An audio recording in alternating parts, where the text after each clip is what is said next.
Hey everyone, welcome back to my channel. I hope you're all doing well out there. And today we're going to head back to Stephen King movie territory. But before we do that, do me a favor, like, comment, and subscribe. Join me here. I greatly would appreciate that. Also, as always, a shameless plug for my TeePublic and my Zazzle store. I'll leave a link for both of those in the description box below. And today we're going back to the early to mid 90s for a Stephen King adaptation. And this one is Needful Things. Needful Things came out August 27th of 1993. It's rated R. The theatrical cut is 2 hours long, and upon release it grossed $15 million. I could not find a budget on this bad boy. This was directed by Fraser Heston, Charlton Heston's son. And he had directed some other things. He had directed one more theatrical film after this. But he also was the baby in the Ten Commandments. So that was pretty cool to find that out. In this film, we have a great cast. I mean, and there's even more of, you'll recognize a lot of character actors in this film, but it has a great central cast. We got Ed Harris as Sheriff Alan Pangborn at Castle Rock, Maine, Sheriff of Castle Rock, Maine. Max von Sydow plays Leland Gaunt. He's a newbie in town who's opening up this antique store, kind of a lot like Salem's Lot. Bonnie Bedelia from Die Hard fame is in this film, and she was in Salem's Lot, so this is her second Stephen King adaptation. She plays Polly. And her and Alan get engaged right in the beginning of the film. And J.T. Walsh, the great J.T. Walsh, rest in peace, plays Danforth Keaton, and he is a town selectman in town. He also owns this boat sales business that he has. Now, we see right in the beginning of the film, Leland Gaunt comes into town, opens a shop called Needful Things. And the first person he preys upon, because we find out through the film that he is either Satan or some kind of demon of Satan, who moves into towns and poisons the minds of its residents, and all hell breaks loose. And we first see that with Brian, is this young man who's skipping school, says he's sick, but he's not sick, obviously. He goes in and he makes a deal with Leland Gaunt for the change in his pocket and a few misdeeds, pranks, or tricks, as Leland Gaunt would say, he could have this autographed Mickey Mantle card.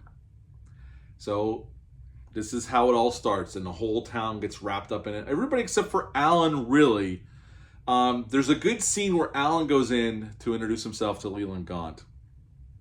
And Leland's trying to get his hooks into Alan, and Alan's like, no, I don't need anything. And Max von Sydow does something really good with the characterization. If you're watching his face, it's like, just in his face, there's so much great acting with his face. It's like almost, oh shit, I can't get this guy. I'm gonna have to get him a different way. I can't coax him into anything with just, something that he might want or remember from a child like he does some of the other people in town. And I love that, just that little moment where you can see, oh shit, I have to come at this guy from a different angle, which he does through Polly later on in the film. But basically the one that he really gets his hooks into is Danforth Keaton. And by the end of the film, he kills his wife, he blows up this church, and he's willing to blow up the whole goddamn town. And finally, he takes out Leland Gaunt, Buster. They call him Buster, it's his nickname. And he grabs him, and they go flying through the window into Needful Things, and the whole place explodes. But since Leland Gaunt's a demon or the devil himself, he walks out, says a few last words to Sheriff Pangborn, gets in his black Mercedes, and takes off out of town. And that's the end of Needful Things. So what to like about this film? I have never read the book, so I'm going to say that right now. But what to like about this film? The cast is awesome. Ed Harris is great. Everybody here is great. Max von Sydow is great as Leland Gaunt. Everybody is great here. And like I said, there's even more Amanda Plumbers in this film. A lot of character actors you would recognize if you're a film fan throughout this cast. I think Fraser Heston does a good job with the freaking directing. They filmed this up in British Columbia.